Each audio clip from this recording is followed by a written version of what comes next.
Greetings, my brothers. I invite you to witness the secret documentations of the century. I have unrefuted proof that Stephen A. King's book, It, is about Michael Jackson.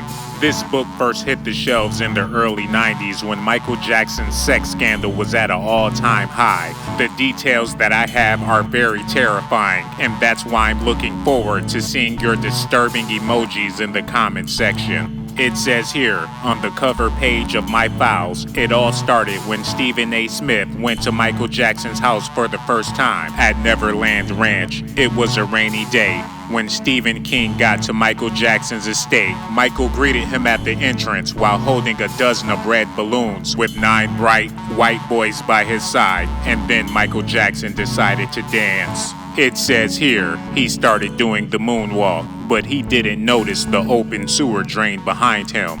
MJ fell into the sewer, and Stephen King ran over to try to help him.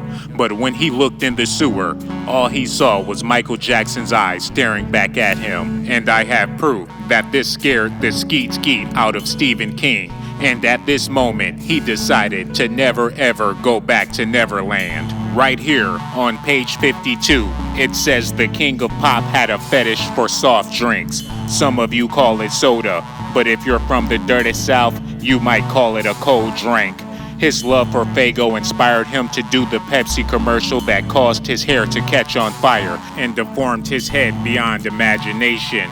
We all know about the physical injuries he suffered due to this accident, but I have classified information about the mental deformities that Michael Jackson suffered. He had a best friend that was a baboon named Bubbles. I'm going to tell you all about Michael Jackson's deformities, but first, let's get back to MJ and that sewer at the Neverland Ranch. It says here, hold on, let me go back to that page.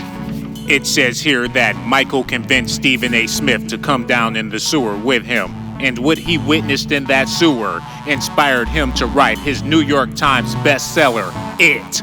This movie has any and everything to do with Stephen King's experience at the Neverland Ranch. Although MJ was rich, he was very wise with his spending. It says here, he didn't have books in his library. He had shelves filled with pennies because he believed that pennies are wisdom. He believed this so much that he was a part-time owner of J.C. Penney and a good friend with the NBA legend Penny Hardaway.